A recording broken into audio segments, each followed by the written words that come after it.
s'il vous plaît. Puis-je vous demander de quel point précis vous arrivez? D'Alger? Oui. Est-ce que vous avez eu des difficultés à prendre l'appareil? Oh, plutôt, oui. Est-ce que vous pensez rester définitivement en France? C'est impossible de retourner. C'est ça. C'est impossible. C'est pourquoi les femmes et les enfants viennent. Et comment était la situation au moment de votre départ? Affreuse, monsieur. On ne peut pas dire autre chose. C'est terrible. Vous avez des parents en France? J'ai toute ma famille. Par conséquent, vous allez décider maintenant. Non, en Algérie. Elle est restée là-bas. Est-ce que vous pensez qu'ils viendront vous rejoindre? 1962. Au bout de 7 ans de guerre, l'Algérie accède à l'indépendance. En quelques mois, craignant pour leur vie ou pour leurs biens, près d'1 million de Français quittent le pays qui les a vus naître. Ils se replient dans leur patrie, la France, où la plupart ne sont jamais allés.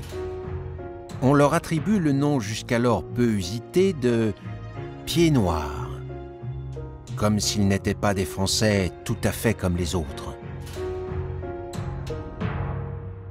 Rapatrier, ça veut dire des gens qui n'étaient pas dans la patrie et qu'on ramène dans une patrie qui est la nôtre, qui est la leur.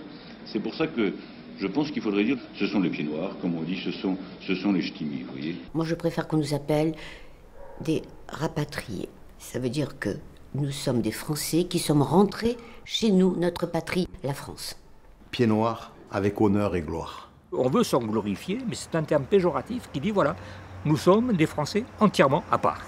Je suis pied noir. Oui. Mais attention, je ne suis pas que pied noir. Je suis aussi français.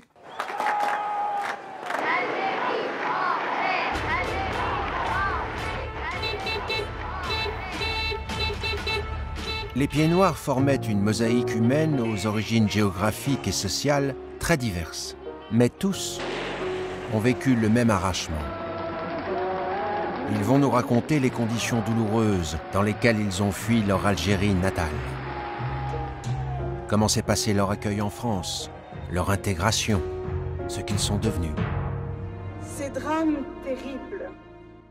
Pendant plus de 50 ans, les rapatriés d'Algérie n'ont pas été beaucoup écoutés, ni beaucoup questionnés. Ils incarnaient un passé colonial que les Français voulaient oublier. Leur nombre se réduisant de jour en jour, ils éprouvent, aujourd'hui plus que jamais, le besoin de transmettre leur mémoire blessée, de l'incorporer dans l'histoire de la nation. La transmission va cesser avec la disparition des derniers survivants. Tant qu'il y aura encore des acteurs, l'histoire ne pourra pas être écrite de façon objective. L'écriture doit être faite par des gens à tête reposée. Or, je crois que la page est tournée, mais le livre n'est pas fermé. Les pieds noirs avaient pour patrie la France et pour pays l'Algérie. Cette terre, cette côte et ces villes que la plupart auraient voulu à tout jamais françaises. Et ils avaient toutes les raisons de le croire, puisque l'Algérie, conquise comme une colonie par l'armée française au milieu du XIXe siècle, avait fini par être intégrée au territoire national. Cette extension outre-méditerranéenne de la métropole était même divisée en départements. Le 91 pour la région d'Alger, le 92 pour l'Oranais et le 93 pour le Constantinois.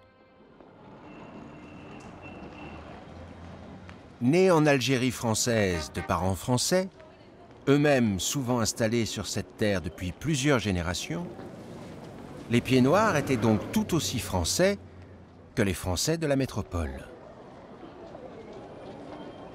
Ils partageaient le même style de vie, les mêmes goûts, les mêmes modes. Le soleil en plus.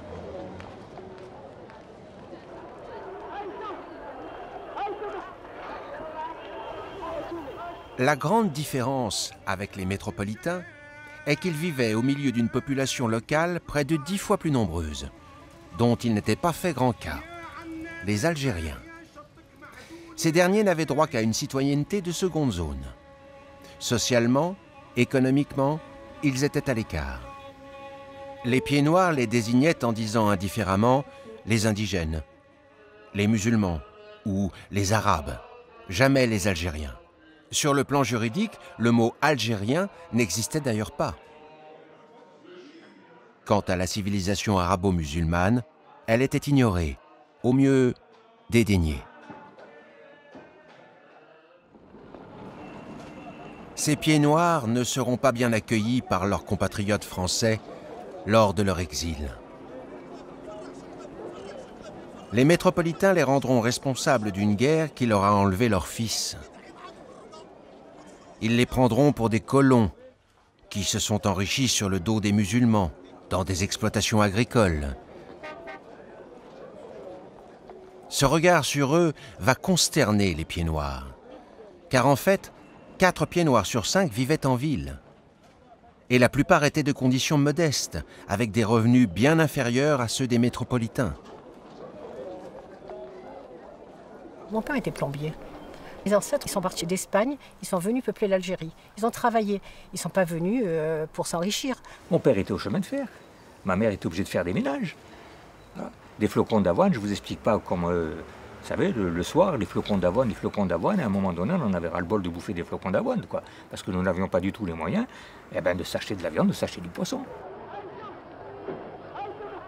Mon grand-père maternel cassait des cailloux. Si on ne travaillait pas, on ne mangeait pas. Voilà, c'est tout. Et on avait la chance d'avoir un oncle qui était pêcheur.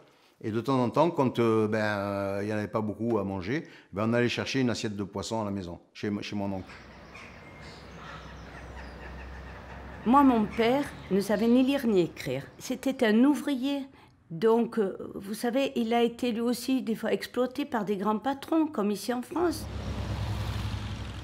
La plupart de ces citadins ne connaissaient pas la campagne, le bled où vivait l'immense majorité des Algériens. Mais, de ci, de là, ont quand même poussé de petits villages bien français. C'est un village français, tout à fait français. Comme sorti entier d'un coin de province et transporté d'un seul coup sur ce coin de terre. C'est un village qu'ont fait en 100 ans des Français qui recréaient ailleurs le pays qu'ils aimaient. Et parce qu'ils l'aimaient bien et fort, ils l'ont fait tout pareil, tout simple, tout bête, charmant, parfait.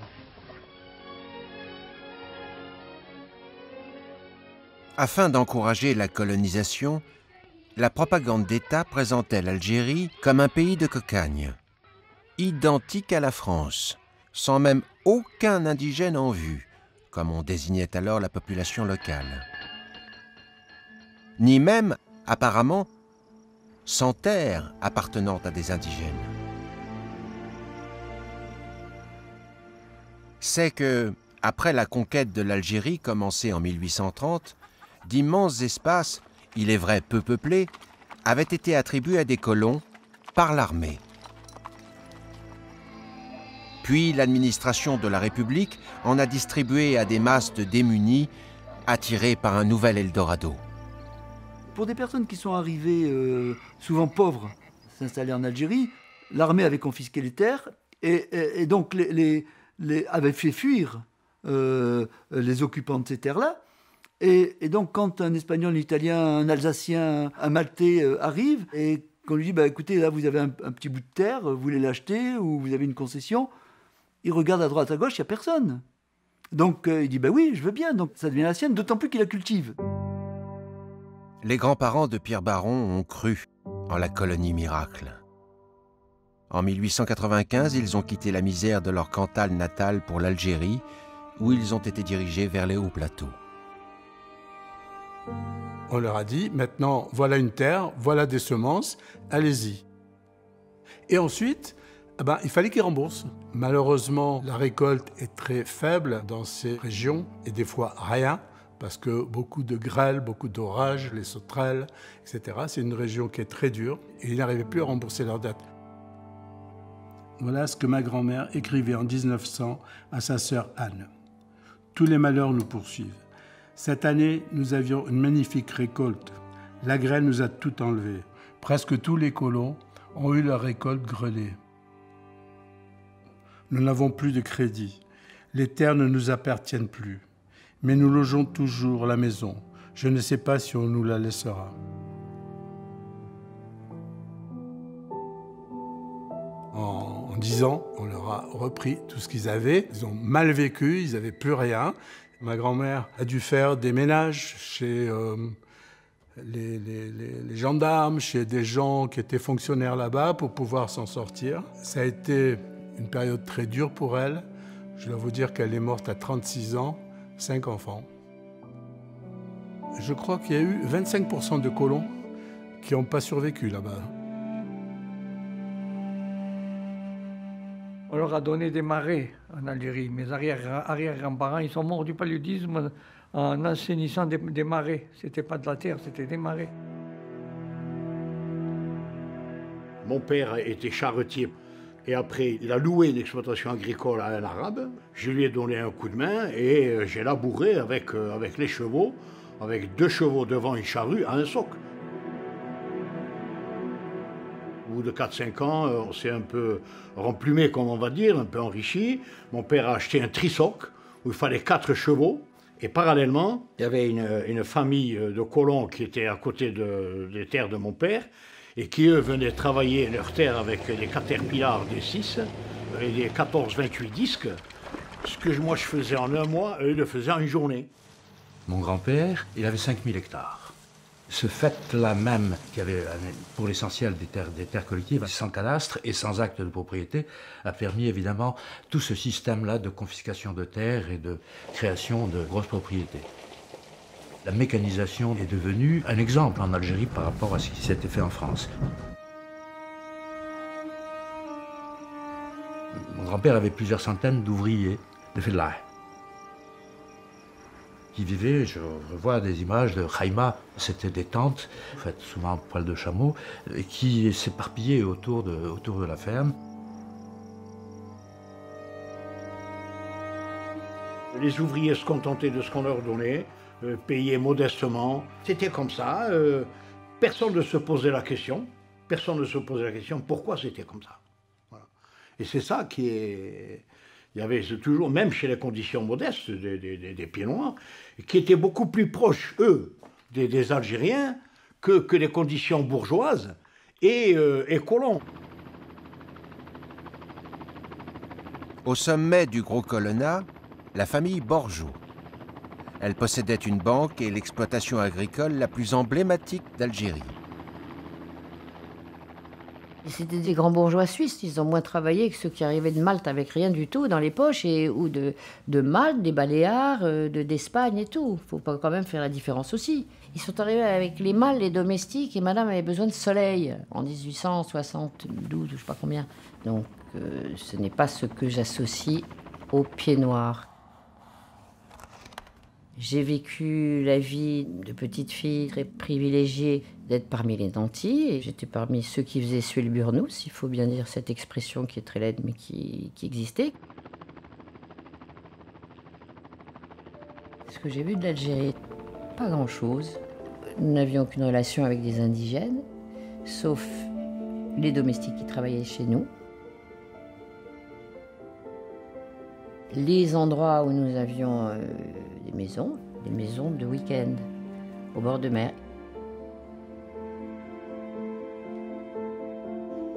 Et on allait faire du ski l'hiver, et quand on allait faire du ski, il n'y avait pas d'indigènes qui faisaient du ski, sauf peut-être pour tenir le remonte-pente. On vivait un peu comme on aurait vécu en métropole. Je vivais dans un cocon, une bulle de France. Mais sinon, je ne me suis jamais promenée dans Alger. Je n'avais aucune raison d'être seule dans la rue. Les femmes n'avaient jamais mis les pieds dans la Casbah, qui, je veux dire, c'était des endroits où on n'allait pas et où on ne pouvait pas aller.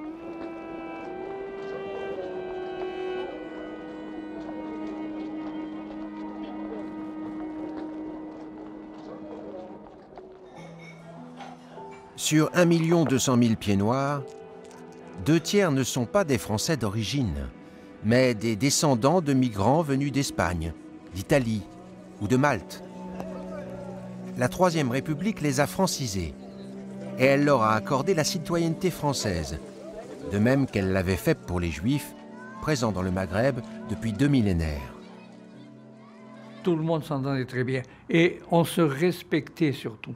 Toutes les ethnies se respectaient. Il n'y avait jamais d'accroc. C'était rare quand on avait des problèmes.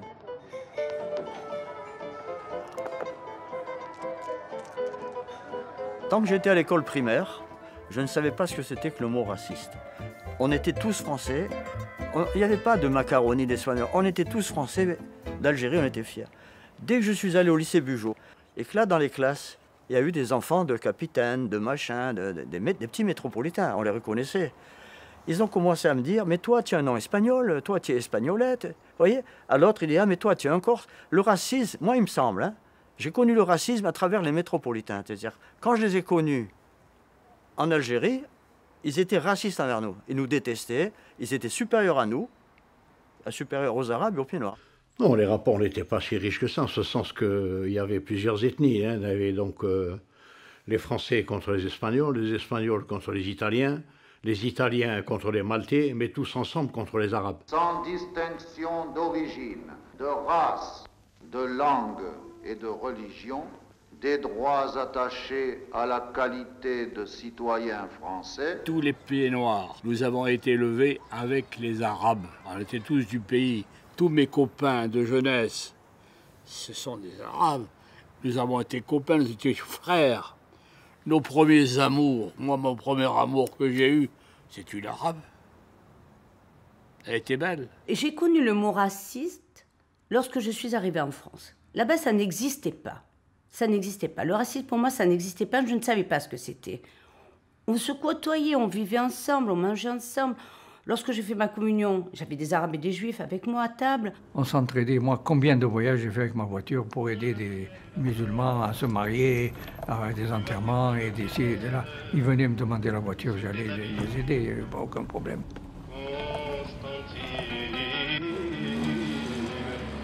Et on allait manger les uns chez les autres. Quand ils faisaient des repas et qu'ils nous invitaient, on avait de la glace, on avait du vin rosé à table. Je monte à toi plus fort, Constantine. Je monte à toi plus fort. Quand j'entends certains pieds noirs dire « mais on vivait bien tous ensemble », mais j'ai beau leur dire « mais attendez, regardez dans mon village, on ne se fréquentait pas ». Et je pense que ce qui était valable dans mon village, c'était valable sur tout le pays d'Algérie. Mais si, quand même, j'ai dit « peux-tu me dire à quel moment, toi, tu as invité des Algériens chez toi et quand des Algériens t'ont invité chez toi? Est-ce que les gens se sont mariés entre Français ?» Le peu qu'on a connu, moi j'ai connu un militaire qui a épousé une Algérienne, mais ça a été un drame des deux côtés, des deux côtés. En Algérie, on est frères. On va au foot ensemble, on va dans le café ensemble, on fait les pires bêtises ensemble, etc. Mais on est d'accord, on est frères, mais on ne sera pas beaux-frères. C'est-à-dire que je ne te donnerai pas ma sœur. Et ça vaut pour un David, comme pour un Guillaume, ou comme pour un Rachid. C'est pareil. C'est pas une question de racisme, c'est une question de religion. Il y a d'un côté l'islam, et puis il y a d'un autre côté une religion judéo-chrétienne. Ces deux religions, De Gaulle l'a dit, ne sont pas compatibles. C'est incompatible. On ne mélange pas l'huile et le vinaigre. Ça se mélange jamais. Dans le cadre colonial, les mariages mixtes étaient presque inconcevables. Pas tant en raison des différences religieuses musulmans-chrétiennes, mais c'est le machisme de deux populations. Car en Algérie, nous n'avions pas affaire à des Français de l'Hexagone. Plus de la moitié des Français d'Algérie étaient des Maltais, des Siciliens ou des Andalous, c'est-à-dire des types qui portaient en bandoulière leur machisme.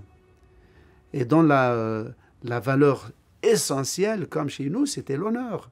Et le contenu de cet honneur, c'est quoi? C'est la vertu sexuelle de la mère, de l'épouse et de la sœur. De ce côté-là, nous étions alignés sur les mêmes valeurs patriarcales.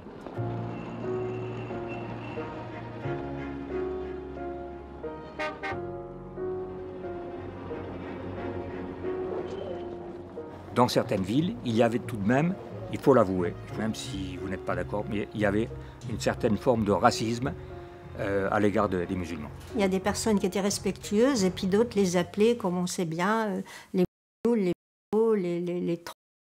je ne sais quoi. Je ne vivais qu'à la ville, je ne voyais pas d'Arabes. À Oran, on ne voyait pas d'Algériens, d'Indigènes, d'Arabes, comme on les appelait les Arabes ou les Indigènes indifféremment.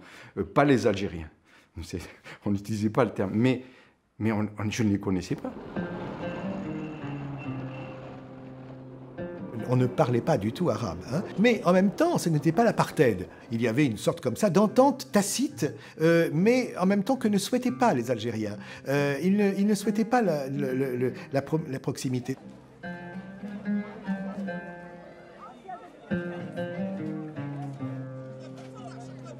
Il y avait toujours, de la part des Français, une espèce de supériorité, on ne peut pas le nier. Donc il y avait une sorte d'extinction de tout ce qui pouvait être la culture algérienne, qui a évidemment contribué pour beaucoup à la révolte. Il est impossible, sous le lobby des Français d'Algérie, de réformer l'Algérie, de donner une égalité juridique, politique, civique aux Algériens. Le nombre grandissant des Algériens, 9 millions contre 1 million de Français, avait toujours inquiété les Pieds-Noirs. Cela les avait dressés contre l'idée d'une citoyenneté partagée. Il y a un refus systématique. Donc, tous les personnels politiques, mais aussi les électeurs, font front pour que l'Algérie française ne soit pas un département avec une égalité républicaine. Les lois de la citoyenneté nées de la Révolution française auraient dû faire de nous des Français d'emblée. Mais les mœurs et les mentalités ont empêché que les lois soient appliquées. Et la France, en Algérie, a péché par une seule chose, c'est de ne pas avoir appliqué ses propres principes. On était des sujets et non pas des citoyens. Les Algériens n'étaient pas, dans leur carte d'identité, nationalité française. C'était nationalité français musulman. Bravo la laïcité. Pourquoi ça? Pour dire ceux-là, ils sont à part. On les appelait les musulmans en fait, mais moi très tôt, je me suis demandé pourquoi on les appelait comme ça et pas algériens, puisqu'ils étaient habitants du pays. Ce qui était assez choquant, parce qu'on ne désigne pas quelqu'un par sa religion.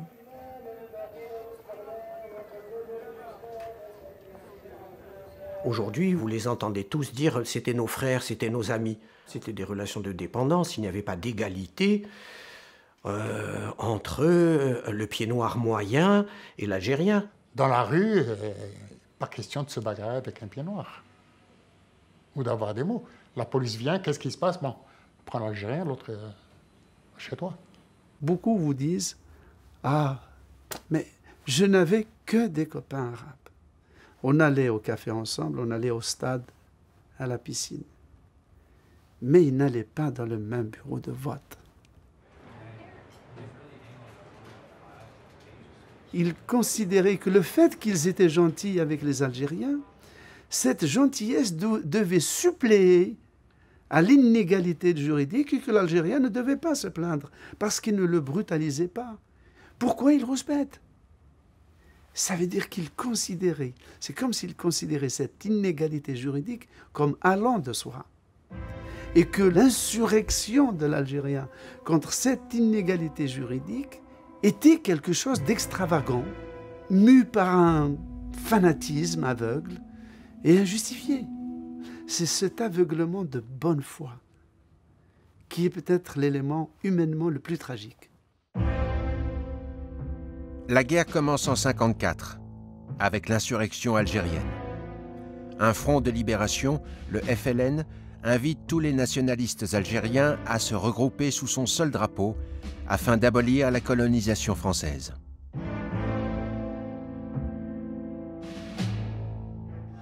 En 1956, le chef du gouvernement socialiste, Guy Mollet, ne croit pas que la France puisse garder l'Algérie.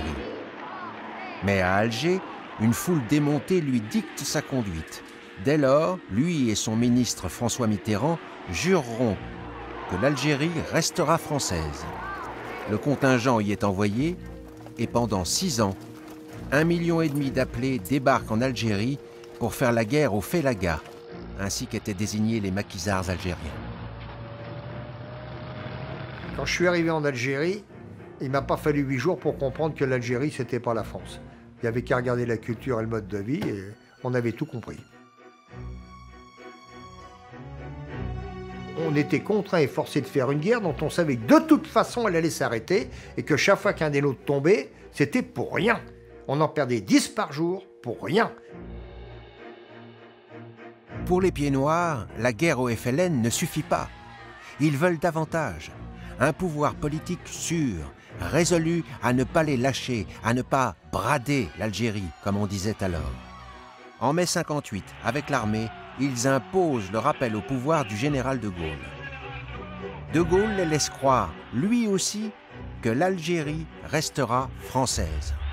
L'Indochine a été perdue. Après arrive 56, les indépendances du Maroc et Tunisie. Mais on leur dit, mais non, mais vous, c'est pas pareil. Maroc et Tunisie, ce sont des protectorats. Mais vous êtes des Français et vous êtes sur un territoire français avec des départements français. Donc vous avez la loi et la constitution française pour vous. Donc il est certain que vous ne pourrez pas partir. Voilà ce qu'on leur tient comme discours. Je vous ai compris. La France considère que dans toute l'Algérie, il n'y a qu'une seule catégorie d'habitants. Il n'y a que des Français à part entière. L'appel à De Gaulle s'est fait dans une vague de fraternisation entre Français et Algériens. La déferlante a fait croire un moment, même chez les sceptiques, en la possibilité d'une Algérie française égalitaire. Peut-être que, sur le coup, De Gaulle y a cru lui-même. Quelques jours plus tard, en tout cas, à Mostaganem, il prononce les mots tant attendus par les Pieds Noirs. Vive l'Algérie française!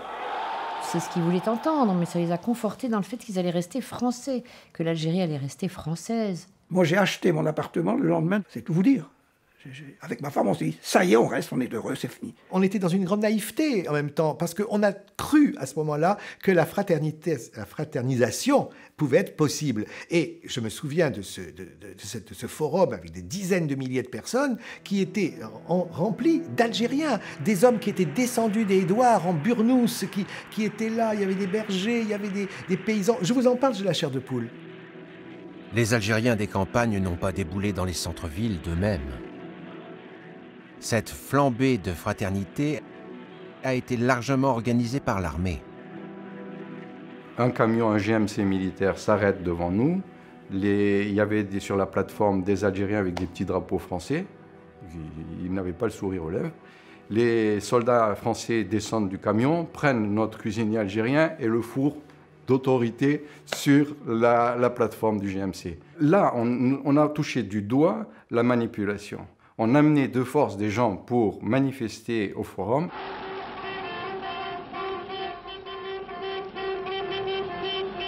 À partir de ce moment-là, je n'ai plus cru, et j'ai cru, disons, de moins en moins, à la possibilité d'une Algérie française. Par contre, je me suis mis à croire de plus en plus à la possibilité d'une Algérie algérienne dans laquelle on pourrait vivre en toute fraternité.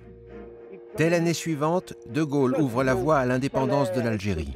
Alors, les Algériens diront ce qu'ils veulent être, cela ne leur sera pas dicté. Les Pieds Noirs crient à la trahison, s'insurgent dans les rues, dressent des barricades. C'est la trahison de Gaulle, mais il avait qu'à nous dire tout de suite qu'il ne pouvait pas garder l'Algérie française. Ça aurait été honnête. Après, nous, Pieds Noirs, mes parents auraient pris la responsabilité. Ils restaient ou ils ne restaient pas. Mais là, non, on y a cru. On y a cru, tout le monde y a cru. De Gaulle est davantage applaudi par les Algériens que par ses généraux. Ces mêmes généraux tentent un putsch qui rate en quelques jours. C'est à partir de cet échec que se dresse l'organisation armée secrète. Ceux de l'OAS, c'est tous ceux qui ont fait revenir De Gaulle. C'est leur mécontentement que De Gaulle nous ait trompés qu'on a monté ce réseau, l'OAS. C'est avant tout des soldats factieux, français, de la belle armée française. Ah, sans armée, il n'y aurait jamais eu, en tout cas, une OAS aussi puissante. C'est à partir du putsch que l'OAS s'est constituée de manière puissante, avec tous les lieutenants déserteurs, leur savoir-faire en matière de tuer, leur armement. L'OAS n'était pas une association de résistants ou de patriotes, c'était des terroristes qui voulaient renverser la République. mais aussi des pieds noirs pur sucre, pur et dur. Mais je suis un ultra. Je suis un ultra, ça veut dire que je veux vivre ici, dans mon pays français en Algérie, que je m'appelle moi Mohamed, que je m'appelle Jacob, que je m'appelle André, que je m'appelle n'importe comment. L'OAS naît du mariage du désespoir et de la haine. Le désespoir de voir la France abandonner ou perdre l'Algérie, la haine du général de Gaulle et surtout du FLN, qui est en passe de gagner politiquement la partie. Les ultras poussent dans la rue une jeunesse désespérée. Les heurts avec les forces de l'ordre sont quasiment quotidiens. Fréquentent aussi les ratonnades contre des Algériens. L'OAS signe des centaines d'assassinats, des milliers de plastiquages, dont certains jusqu'en métropole. Un ancien membre de l'OAS, qui a payé son activisme par de la prison avant de bénéficier de l'amnistie, nous révèle ce qu'il a commis. On brûlait par exemple des voitures déjà de gaullistes, on avait 15-16 ans. Et j'ai été recruté en février 1961 dans un commando Action. J'avais 11,43, ça a été ma première arme. Et je faisais ce que l'on m'ordonnait. S'il fallait flinguer un juge parce qu'il avait jugé des gens, ben, je faisais mon boulot. Donc effectivement, on a exécuté. Le terme tuer, c'est pas, on pourrait dire de l'assassinat, c'est pas de l'assassinat. On exécutait des opposants. Des opposants politiques. Politiques, si des vous libéraux. voulez. Si vous voulez. Remettons-nous dans le contexte. Nous sommes en guerre. Donc il y a deux fractions ennemies. L'OAS a demandé à tous ceux qui en général étaient instituteurs dans des écoles devant des petits Algériens de cesser les cours. Nous sommes restés à l'école. Donc à partir de là, l'OAS nous a menacés de mort.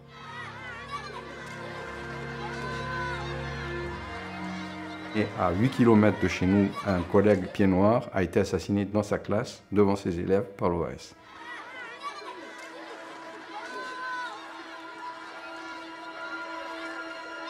Mon père, français, a été assassiné par l'OAS au nom de l'Algérie française, ce que je ne comprends toujours pas aujourd'hui. Le 15 mars 1962, un commando surarmé de l'OAS, associant des civils et des militaires, sont entrés dans les locaux des centres sociaux éducatifs, ont fait l'appel d'un certain nombre de noms, les ont alignés contre un mur et les ont abattus, à la fois au fusil mitrailleur en leur tirant dans les jambes, comme les SS allemands le faisaient à l'égard des résistants français, et par des tirs d'armes automatiques tirés par des pieds noirs. On n'a eu que des monstruosités, mais aucune rationalité dans tout ça. L'OAS a assassiné une quinzaine de femmes de ménage arabes à Alger et à Oran, 18 au revolver ou au poignard. Il y a eu en proportion de la population totale algérienne, en proportion, un pourcentage de pieds noirs équivalent à celui des Algériens qui ont été tués par l'OAS. Ils ont tué tous ceux qui pouvaient représenter une espérance pour l'Algérie de demain. Qui ne voulait pas rester en Algérie, les pieds noirs? Qui n'était pas de cœur OAS en Algérie? Oui, c'est pas tout à fait mon point de vue. La population, globalement, elle était pour l'OAS, lorsqu'elle tapait dans des casseroles. Après, pour les actions, il y en avait très peu. Pour preuve en est, c'est qu'au niveau des membres actifs de l'OAS, on les compte par quelques centaines, alors que nous étions 1 million de Français d'Algérie.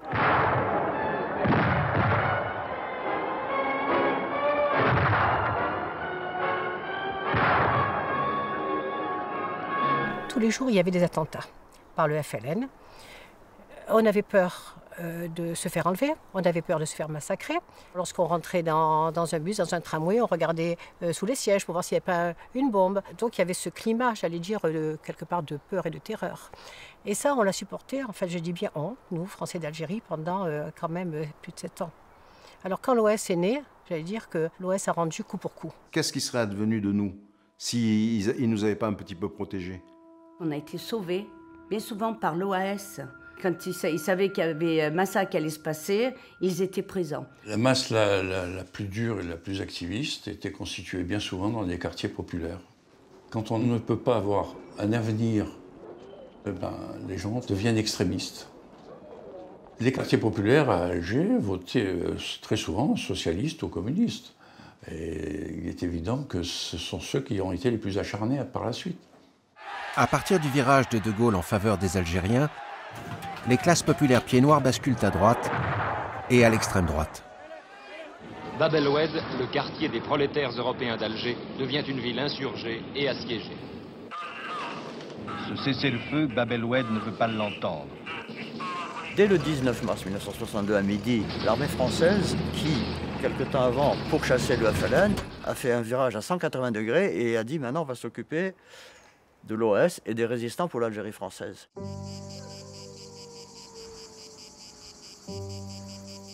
Depuis des mois, on est dans le bled à lutter justement pour protéger la population. Et puis un jour, on a appris qu'on était transféré à Oran. Parce que Oran était à feu et à sang, nous a-t-on dit, du fait de l'OS. Nous sommes cantonnés dans un vieux fort. Et un soir, vers 17-18 heures, nous avons pris des grenades à fusil tirées d'un toit voisin. Et on a eu 8 gars au tapis. L'ennemi, c'est ceux qui nous ont tiré dessus. Et ceux qui nous ont tiré dessus, c'est l'Européen.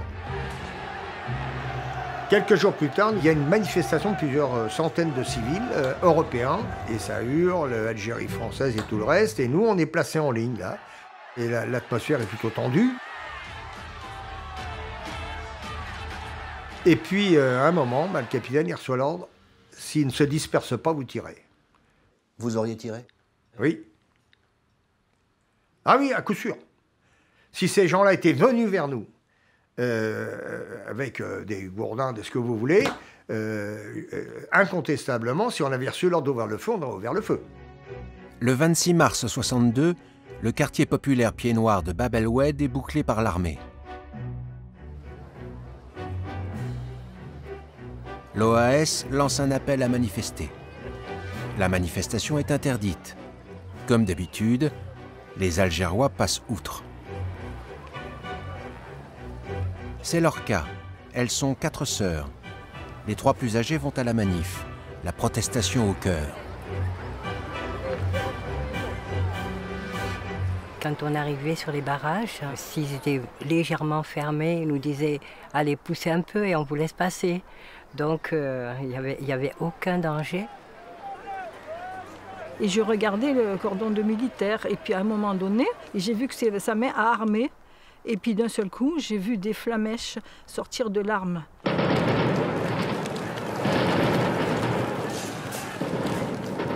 Donc nous nous sommes à ce moment-là éparpillés, on s'est mis à courir dans tous les sens. J'ai vu ma sœur Renée qui courait devant moi, je l'ai appelée, elle m'a tendu la main vers moi et on s'est jetés toutes les deux sur le trottoir. J'ai vu qu'ils étaient en train de balayer les gens qui étaient couchés et à ce moment-là j'ai reçu ma première balle puisque j'en ai reçu 3 en tout.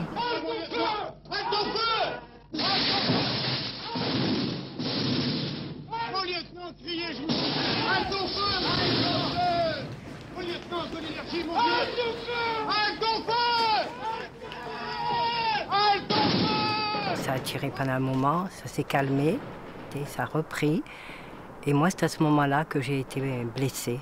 Mais quand j'ai commencé à perdre mon sang, je me suis mis à ramper et un monsieur à côté de moi, il m'a dit « Ne bougez pas ». J'ai dit « Oui, mais je suis blessée ». Alors il m'a dit « Non, mais ne bougez pas, ils vont vous achever ». C'est à ce moment-là que je me suis retournée, que je me suis mis sur le dos. J'ai dit « Je n'ai pas 20 ans, je vais mourir ».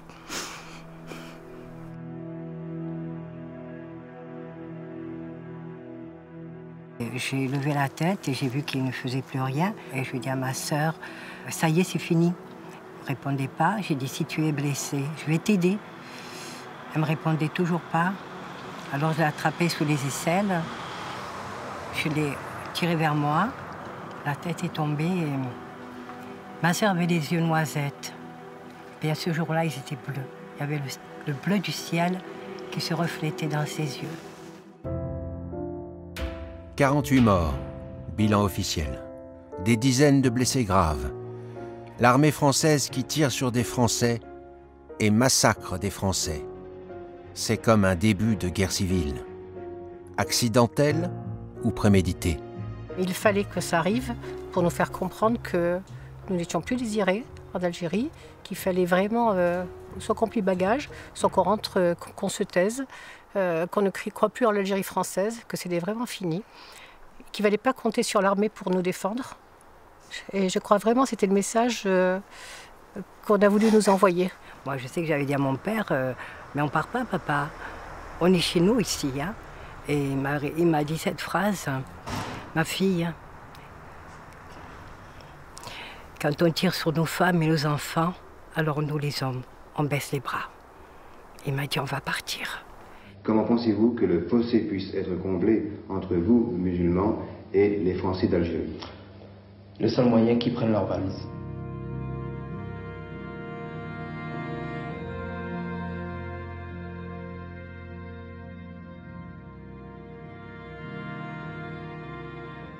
Quand on est rentré un soir, on a trouvé sur la feuille, une feuille sous la porte du magasin, la valise au cercueil avec un cercueil dessiné. Mon père a été plus ou moins menacé par des gestes d'égorgement ou des trucs comme ça quand il marchait dans la rue. J'attendais un bus, à l'arrêt du bus, il est arrivé, il était complet, on n'arrivait pas à monter. Bon, tant pis, je me suis dit, je le laisse passer, je prendrai le suivant. Et ça faisait quoi, 10 secondes qu'il était parti, le bus a explosé.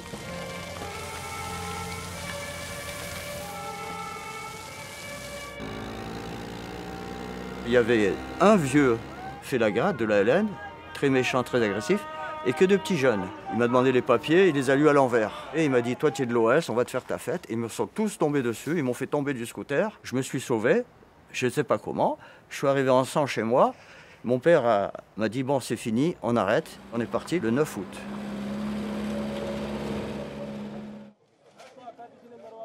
On allait dans un bistrot et il y a un recruteur de l'OS qui est passé parmi les jeunes pour simplement trouver des candidats pour aller dans un maquis. J'ai eu le réflexe d'en parler à mon père le soir et le lendemain matin, il m'a mis dans un car pour partir en France. Les Français d'Algérie sont pris entre deux feux, l'OAS et le FLN. Aux violences commises par le Front de libération nationale depuis 7 ans, succède depuis 1 an celle des jusqu'au-boutistes de l'Algérie française. À l'approche de l'indépendance de l'Algérie, la pression des Algériens sur les pieds noirs est grandissante, et si menaçante que bien des Algériens viennent eux-mêmes mettre en garde leurs voisins français. Pas mal de Français d'Algérie ont été sauvés grâce aux Arabes. Des amis algériens sont venus nous voir et ils nous ont dit, demain matin, à 2 heures, on vient vous chercher et on vous amène à Alger parce que c'est plus possible. Il y a des meutes qui vont descendre et qui tuent tous les Français qui restent là. Le 5 juillet 62, à Oran, ceux qui ont voulu rester vont vivre la page la plus terrible de l'histoire des Pieds Noirs. Ce jour même de la proclamation de l'indépendance, un ouragan de vengeance déferle sur la population européenne. 3000 Pieds Noirs oranais sont tués, blessés, enlevés, quelques centaines disparaissant pour toujours. On a formé un cortège pour saluer l'indépendance avec des drapeaux algériens et tout. Moi, j'étais scout. Puis, tout à coup, il y a eu des coups de feu. C'était dans un immeuble au 4e étage. Un Algérien, il était venu là pour mettre des drapeaux dans les maisons qui étaient vides. Et il a dû rentrer dans un appartement où il y avait quelqu'un qui lui a tiré dessus. Bon, du coup, c'était la panique.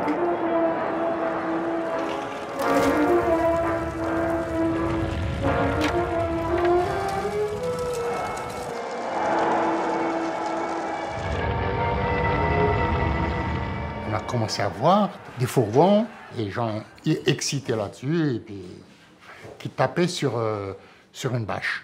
Voilà ce que j'ai vu. Et en dessous de la bâche, il y avait... Je ne sais pas. Il y avait, effectivement.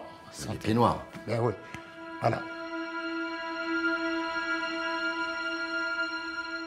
Pendant toute la journée, on n'a pas arrêté de tuer les gens, d'aller les chercher chez eux, dans leur lieu de travail. Les gens ont été massacrés, égorgés, fusillés.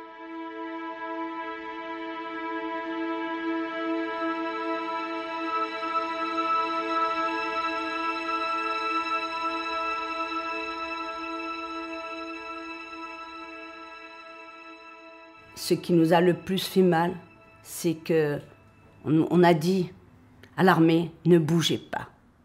On a laissé faire. Il y avait 13 000 hommes de troupes dans l'Oranie. Je crois que De Gaulle, il a dit « L'Algérie est indépendante, je ne me mêle pas de son avenir, de ce qui va se passer. » C'est plus nous. C'est à partir de ce moment-là que nous nous sommes sentis complètement abandonnés, voilà, et en danger, en grave danger.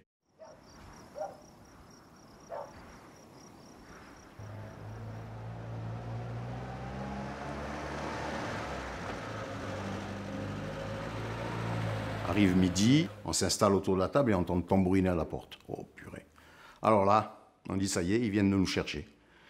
Mon père se lève, il va à la porte, il ouvre, il entrouvre la porte, il regarde, et c'est un militaire, un marin. Il dit, c'est vous la famille qui voulez partir en France? Oui, oui, c'est nous, c'est nous, c'est nous. On se lève tous comme un seul homme. À 2 heures, il y a le car qui vous attendra à la base. Qu'est-ce qu'on fait? Qu'est-ce qu'on prend? Comment, c'est la panique, hein. Franchement, c'est la panique. Bon, ma mère, elle a une idée, elle prend des ciseaux et allez, comme elle aimait bien la couture, elle ouvre 2 matelas, elle vide le crin, elle se met contre l'armoire et elle fait, avec mon petit frère, il fait tomber tout dans les ballots, elle recoue tout ça. On cherche l'appareil photo, on ne sait plus où il est. On prend quelques boîtes une boîte avec quelques photos, vieilles photos. On traverse la ville, il n'y a pas un chat. Je ne sais même plus si on ferme la porte, si on ne ferme pas la porte, on s'en va. On s'en va, mon frère il prend la machine à laver sur le dos, moi derrière je l'aide et on part comme ça. Mon père et ma mère, ils ont la nacelle avec le bébé dedans qui a 20 jours et nous voilà partis jusqu'à la gare. Arrivé à la gare, grand soulagement, on voit un car de l'armée avec un half-track devant, un half-track derrière. 2 heures avant, on ne savait pas qu'on partait.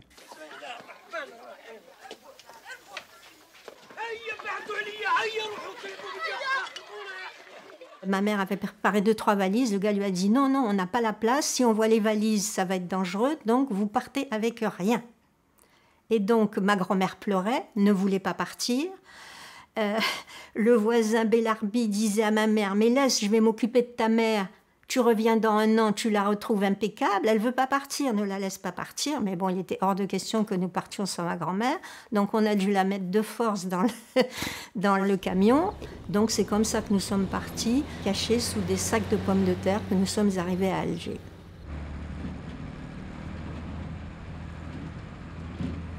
Mes frères venaient de terminer leur maison et quand on a dit il faut que tout le monde s'en aille, personne d'abord n'y a cru, tout au début on n'y croyait pas. Et puis quand on a compris qu'il fallait vraiment partir, à ce moment-là ils ont dit ben, on va essayer de vendre. Et puis ils se sont rendus compte, chaque fois on leur disait pourquoi tu vends puisque de toute façon la maison va rester et on pourra l'occuper sans rien payer. Si les Pieds Noirs ont pu regarder les Algériens de haut quelquefois, et souvent les Arabes cette fois-ci se vengeaient quelque part. Et donc tout était possible, on voyait des Algériens qui arrivaient, qui rentraient dans les magasins de Français et qui disaient ben, moi je veux ça, et puis ils partaient sans payer. Et puis quelquefois quand il y avait des Français qui déjà commençaient à partir, ils occupaient immédiatement leur maison. C'était la chance, évidemment, d'une vie de trouver un appartement dans les plus beaux quartiers d'Alger et de les occuper gratuitement et d'en devenir les propriétaires.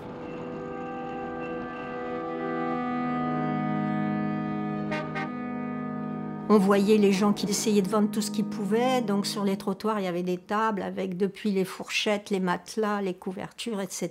Donc on cherche des valises. Et ce sont les Arabes qui nous vendent des valises à prix d'or. Ils nous vendent des valises en carton.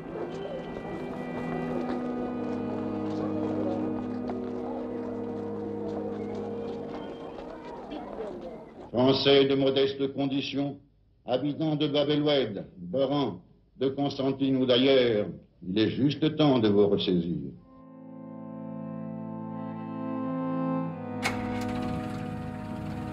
Mes chers compatriotes, par votre travail, votre esprit d'entreprise, maintenez ici la France avec toutes ses vertus traditionnelles, son humanisme, son libéralisme, sa tolérance.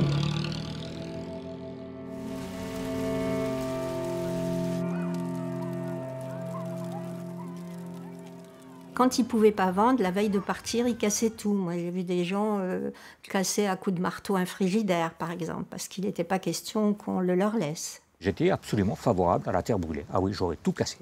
Ouais, ouais. D'ailleurs, j'avais un véhicule que j'ai brûlé.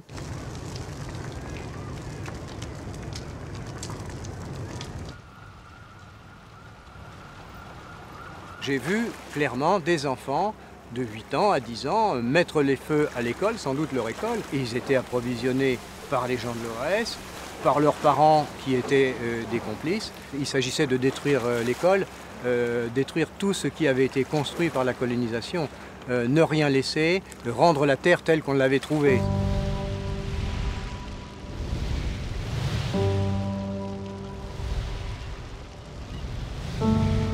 Les anciens du village m'ont dit, toi aussi tu t'en vas.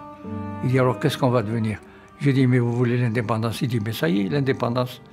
Il croyait que c'était un jour et puis que c'était fini. Non, c'est pas ça l'indépendance. Vous allez avoir l'indépendance, maintenant vous allez te mettre dans votre pays. Et nous, on ne peut pas rester parce qu'on n'est pas sûr de pouvoir survivre. Et notre voisine était algérienne. À l'aube, elle a entendu du bruit, elle a vu que nous partions avec une valise. Alors cette fois-ci, vous partez? Et ma mère lui dit, bien oui, bien bonne chance. Elle lui dit, maintenant le pays est à vous. Et elle a dit cette chose extraordinaire, oh, vous partez, mais on sait qui vous êtes, mais on ne sait pas qui sont ceux qui vont nous gouverner. Et c'était prémonitoire.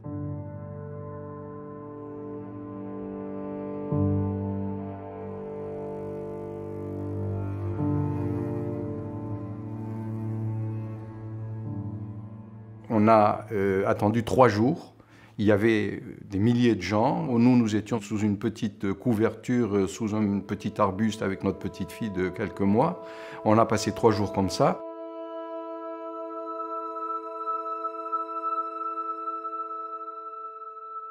Ce qui m'a frappé, il y avait une sorte de silence, de résigné. Il n'y avait plus de réaction. Et cette hystérie meurtrière qu'on avait connue pendant près d'1 an à Oran, c'était retombé. Bien que l'OAS menace de mort ceux qui quitteraient l'Algérie, tous les jours, des hommes, des femmes et des enfants quittent le pays où ils sont nés, comme on se jette à l'eau au moment d'un naufrage.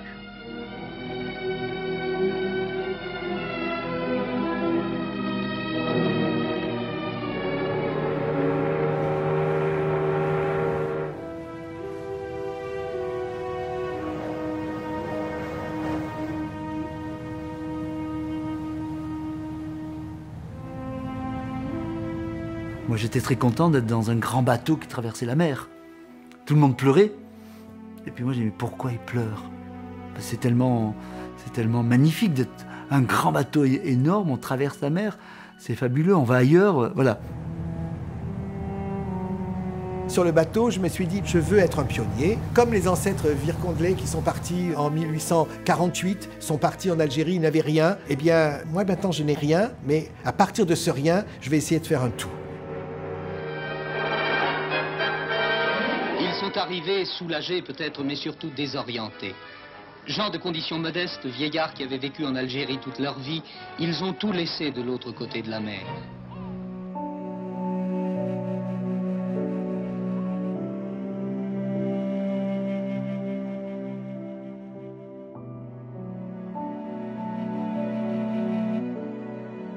Les douaniers nous accablent de leur mépris, de leur hauteur. Ils nous demandent si nous avons des lingots d'or. Alors, ils sont majoritairement syndiqués, vraisemblablement souvent communistes, et traitent évidemment les pieds noirs comme d'infâmes colonisateurs qui avaient provoqué non seulement la révolte des Algériens, mais qui avaient provoqué aussi la mort des petits Français de France. Il y avait le Vietnam avant, il y avait en 39-45, ils en avaient ras-le-bol. On envoyait les jeunes, et les jeunes ils se faisaient tuer comme...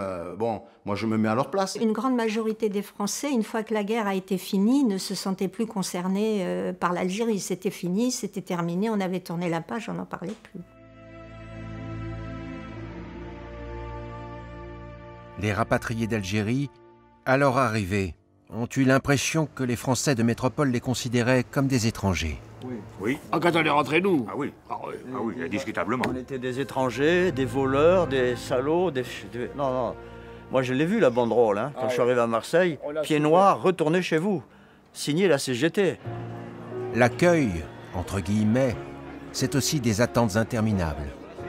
Des services débordés par l'afflux de plusieurs milliers de réfugiés chaque jour.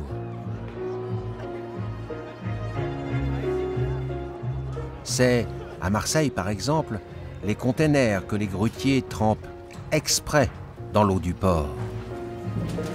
C'est le pillage du tiers des colis, les hôteliers qui refusent de leur louer des chambres, les chauffeurs de taxi qui gonflent les tarifs. Avant de quitter Alger dans la précipitation, les gens allaient à la poste pour retirer leurs petits avoirs qu'ils avaient sur Canet de caisse d'épargne. Donc ils exigeaient des billets. Et quand ils sont arrivés en France 48 heures après, quand ils sont rentrés pour demander un logement, pour acheter une baguette de pain, ben le brave monsieur, il sortait la liasse comme ça, il ne pouvait pas faire autrement, il avait toute son... Et les gens disaient, tu as vu? Ils sont pleins aux as.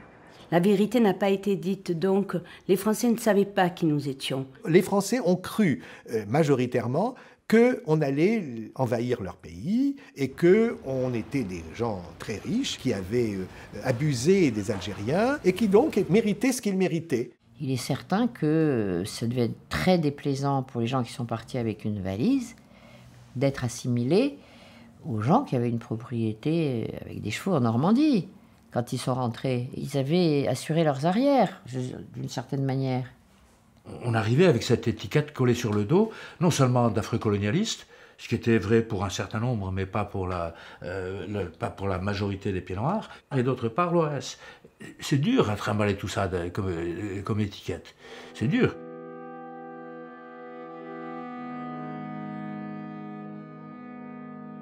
Tout le monde les imagine avec des bombes à la main et venant inoculer sur le sol français un peu le venin OAS, puisque c'est dit comme ça dans certains journaux.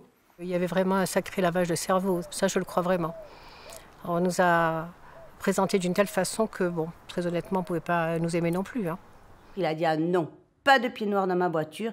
Il est hors de question que vous veniez ici faire ce que vous avez fait aux Arabes en Algérie. Et de ce jour-là, je n'ai plus voulu dire que j'étais pieds noirs. On fait la cour à 3 ou 4 filles qui passent, ça a l'air de marcher très bien, donc on les raccompagne. Et puis, je ne sais pas pourquoi, je me dis, mais moi on est pieds noirs. Et alors là, les filles, immédiatement, nous ont tourné le dos et sont parties. Pour s'intégrer, il fallait lutter contre l'indifférence ou l'hostilité. Donc il valait mieux se taire. Sous quelle forme est-ce qu'on pourrait les aider? Eh bien, mon Dieu, on peut les aider. On aide bien les étrangers, on aide bien les rapatriés, on aide bien d'autres personnes qui sont de pays plus lointains et qui ne sont pas de notre race. Ce sont des gens qui sont extrêmement travailleurs et entreprenants. Moi, je crois qu'il n'y a pas de raison que ça ne colle pas, quoi. Ils ont eu la belle vie, puisque personne ne voulait plus revenir ici. Alors maintenant, ils viennent tous ici, ils prennent les places de ceux qui sont là. 1, 2, 3, 4, 5, 6, 7, 8, 9, 10, 11.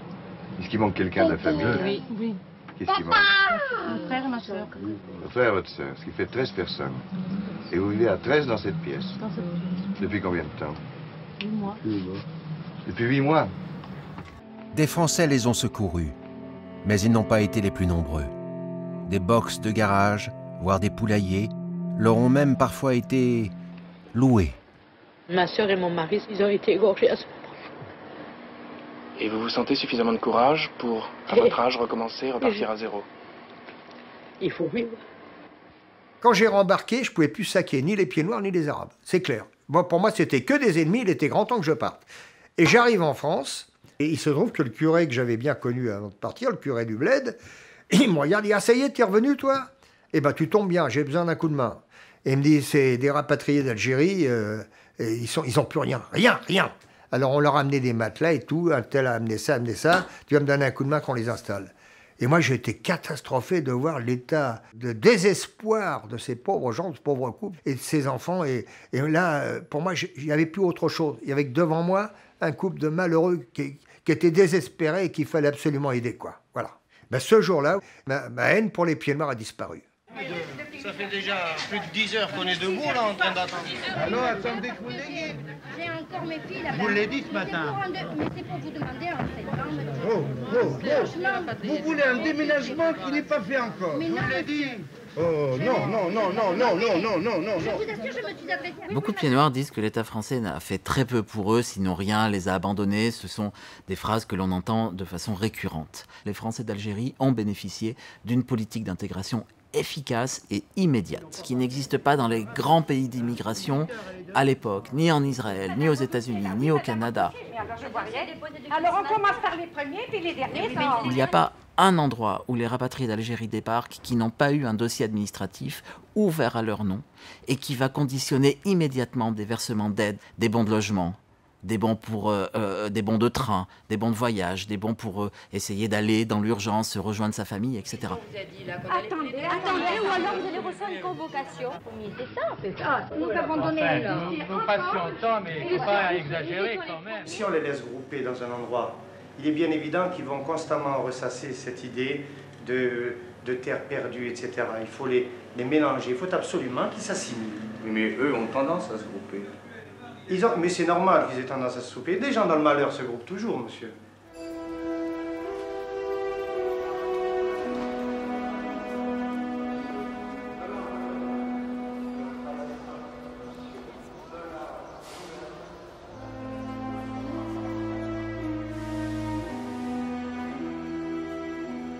Pour moi, être venu en France, c'est l'éclatement de la famille qu'on n'a pas pu supporter. Nous étions tous très unis. On habitait dans la même rue, puis on s'est retrouvés à Denain, l'autre à Grenoble, à Paris. À Marseille, on ne veut pas de nous, on nous envoie à Paris. À Paris, on ne veut pas de nous non plus. On passe une nuit, bon, enfin bref. De là, après, on nous envoie à Rennes. À Rennes, on est dans un couvent, on pense qu'on va y être. Mon père est content, il dit « Oh, la belle ville, on va pouvoir y travailler, il va y avoir tout ce qu'il faut. » Eh ben, on ne veut pas de nous non plus. Allez, hop, et là, on prend un car et on nous envoie à Brest. Et mon père dira, on ne peut pas nous envoyer plus loin. La répartition sur tout le territoire national des Français rapatriés d'Algérie est un gage de dilution dans la République.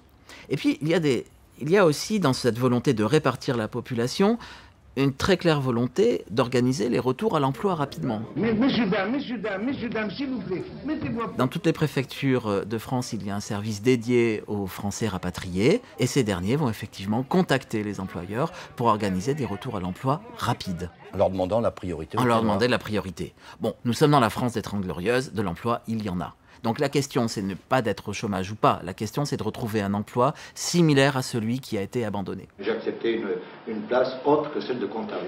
Qu'est-ce que vous avez accepté? J'ai accepté une place de concierge. J'étais commerçant et depuis, on m'a assassiné un fils de 18 ans et un neveu de 14 ans. Maintenant, vous allez chercher du travail? J'ai n'importe quoi. Chauffeur, manutentionnaire, employé n'importe où. Au moins n'importe quoi. Vous cherchez dans le Midi?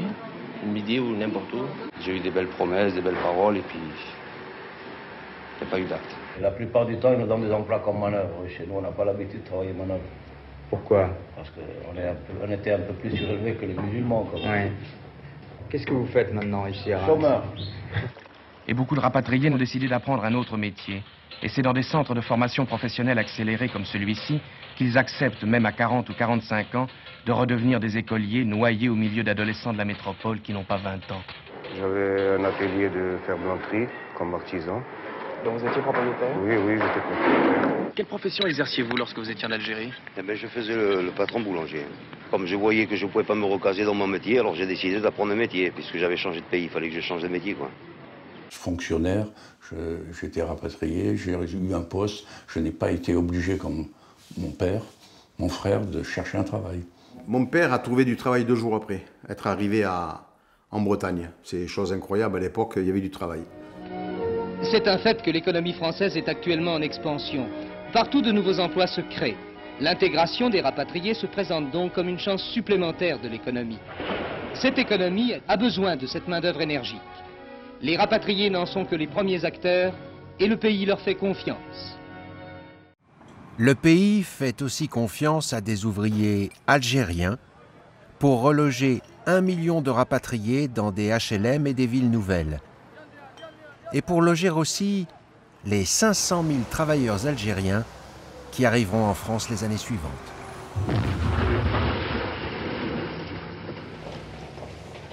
Dans une France où le mal logement est général, Dans une France où les attentes pour des HLM et des logements publics qui, à l'époque, sont vus comme des logements avec un réel progrès, des salles de bain, des toilettes à l'intérieur, etc., 20, 30, des fois 40% des logements neufs construits en France sont réservés aux rapatriés d'Algérie. Tous les gens qui devaient avoir des logements, finalement, ne les ont pas eus parce qu'ils ont été donnés. Donc je peux comprendre que ces gens-là qui attendaient 10 ans un appartement se le voient passer sous le nez. Je peux comprendre qu'ils aient eu mal au cœur, quoi. Il y avait une certaine animosité à l'égard des pieds noirs de la part des agriculteurs français. Et ceci, je tiens à dire que je les comprends en ce sens que eux, ils se battaient pour avoir des prêts pour les terres, pour acheter des terres. Et nous, on est arrivés, on avait tous de suite l'argent pour acheter des terres, quoi. Voilà. Et ça, je les comprends parfaitement bien. De très nombreux rapatriés ont connu en France, souvent en repartant de zéro, des réussites professionnelles remarquables dans tous les domaines. Agricole, industriel, artistique. C'est le cas de Roland Pascal, ancien boulanger d'un village de Kabylie. Avec les économies de notre famille, nous avons pu quand même acheter un premier véhicule en 1963, qui nous a aidés à démarrer. Alors je suis passé en 3 ans d'un bus à 7 bus. 20 ans après, j'avais 45 bus sur le parc. Et aujourd'hui, il y en a 60. Nous sommes la 3e ou 4e entreprise de transport de toute l'Aquitaine. Mais en France, on est bien, on a réussi à avoir un appartement, on a réussi à s'installer comme il faut, en travaillant, bien sûr, on ne nous a pas fait de cadeaux. J'ai eu une carrière assez étonnante que je n'aurais pas eu connue en Algérie. En Algérie, il n'y avait pas de sécurité sociale, il n'y avait pas d'allocation familiale, il n'y avait rien du tout. Bon, on arrive ici, on a tout ça, évidemment, écoutez, on dit, c'est mieux ici, bien entendu. Le fait d'avoir des cinémas, des théâtres, le fait d'avoir un accès à la culture, ça a été pour nous absolument quelque chose de magique, ce que nous n'avions pas dans mon village. On écrit beaucoup sur la nostalgie, en fait. Hein. On écrit parce qu'il nous manque quelque chose. Je ne peux pas passer une journée sans penser à l'Algérie. Tous les ans, je retourne, voilà. Mais j'ai toujours quelque chose, un manque. Il y a quelque chose qui manque dans moi. Dès leur exil, des rapatriés avaient juré de ne jamais retourner dans le paradis perdu de leur enfance. Et ils ont tenu parole. Beaucoup d'autres, souvent l'heure de la retraite venue, y sont retournés, une fois ou plusieurs fois, individuellement ou en groupe. Ça a été un pèlerinage. Nous n'avons pas arrêté de penser à nos aïeux laissés là-bas. Et on a été partagés entre les joies, les pleurs. On revient triste et heureux à la fois. Moi, j'y suis retourné en 81 et j'ai été reçu comme un prince en 81, avec des copains d'enfance. On a fait la fête pendant 10 jours, mes 10 plus beaux jours de ma vie. J'y suis resté 15 jours avec une réception assez fantastique de tous les gens du village. Au bout de 3 jours, mon fils m'a dit « Papa, est-ce qu'il y a eu la guerre ici ?» Voilà, parce qu'il dit « On est reçu comme dans la famille ». Je ne veux pas de nostalgie de l'Algérie. Je sais qu'en parler me perturbe. Donc j'évite d'en parler. Et malgré tout, la nuit, l'Algérie me revient. Je me sens française à part. Parce que dans mon cœur, dans ma vie, dans ma tête, il y a toujours mon Algérie.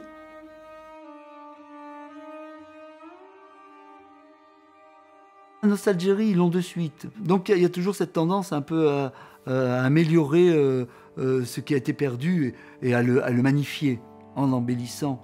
C'est-à-dire que la petite maison qui était peut-être un 2 pièces cuisine va devenir une villa. Bien des pieds noirs soupirent encore. Tout était plus beau là-bas. Qu'est-ce qui était vraiment plus beau? La lumière, les odeurs et une vie simple.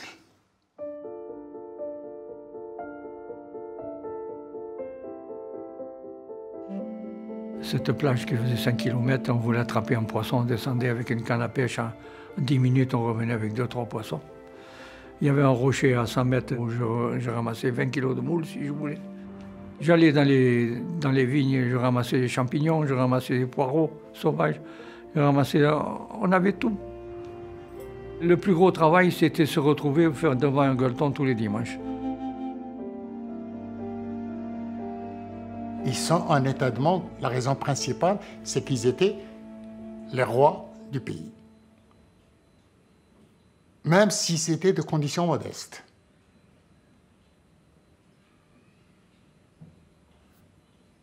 Voilà. Les nostalgériques, pour le coup, c'est pas de la, ils ont la nostalgie du système colonial. Ils ont pas la nostalgie du pays, ils n'ont pas la nostalgie de la beauté des lieux et de la beauté des gens qui y vivent. Ils ont la nostalgie de l'Algérie française. Moi aussi, je suis un nostalgique. Mais je ne suis pas nostalgique de l'Algérie française. L'Algérie française n'avait-elle pas été un rêve? Une utopie? Une utopie bien française. Des générations de pieds noirs ont été formés à l'école de la République. Et l'école de la République ne leur apprenait qu'une chose, c'est que l'Algérie, c'était la France. Et tous les petits pieds noirs ne connaissaient que l'histoire de France. On ne connaissait pas l'histoire de l'Algérie. Et l'instituteur, il voulait faire dire à Béchir, nos ancêtres les Gaulois. Et le gosse, il a pleuré. Il n'a pas dit nos ancêtres les Gaulois. La récréation, je vais le voir, je dis, ouais, elle est petite. Ah non, il m'a dit, si je dis ça, mon père, il va me tuer. Nos ancêtres, c'est pas les Gaulois, il me dit. Ce qui est touchant chez le Français, c'est qu'il pense que tout le monde a vocation à être français. Un peu comme les musulmans pensent que tout homme a vocation à devenir musulman. J'étais utopique. C'est-à-dire j'ai cru qu'on pouvait arriver à une synthèse. Et cette synthèse n'a pas eu lieu. Et je crois que les politiques portent une responsabilité énorme. On en veut surtout au fameux général qui nous a laissé croire qu'on allait rester en Algérie et ensuite il leur a donné l'indépendance, il leur a fait cadeau, disons, l'Algérie. Je pense surtout aussi qu'il ne voulait pas que les Arabes viennent en France. Moi, après, avec le recul, je comprends pourquoi il avait changé d'avis, parce que quand il a commencé à dire 55 millions de Français de Tamanrasset à Dunkerque, vous vous rendez compte? Nous serions maintenant en minorité. Alors j'ai compris pourquoi il a changé d'avis, parce que c'était impossible. L'Algérie comptait 9 millions d'Algériens pour 1 million de pieds noirs. Cette écrasante majorité n'empêchait pas la plupart des pieds noirs d'être partisans d'une Algérie pleinement française. L'Algérie compte aujourd'hui 41 millions d'Algériens. Les pieds noirs pensent-ils encore qu'une Algérie française aurait pu perdurer? Non. Aujourd'hui, compte tenu, effectivement, de l'élément démographique, il y aurait eu un souci. C'est indiscutable. Les gens qui nient cela ne sont pas... Bon, c'est indiscutable. Moi, j'étais prêt à... Mais peut-être que d'autres que moi étaient prêts à vivre en communauté en leur donnant plus que ce qu'ils n'avaient, ça, c'est sans aucun doute. Il fallait faire quelque chose. On ne l'a pas fait. On aurait pu peut-être vivre en bonne intelligence comme on le faisait si le fossé ne s'était pas creusé comme il s'est creusé. Par la guerre, par tous ces morts, aussi bien d'un côté que de l'autre, parce qu'il y avait beaucoup plus de musulmans que de Français de tuer. On ne le dit pas assez. C'était notre pays à tous. Et on était, en principe, on aurait pu former une communauté, une seule communauté, mue par l'amour du même pays et par le même destin. Peut-être on a raté une sorte de Brésil en Afrique du Nord, qui aurait été un Brésil arabo-berbéro-latin.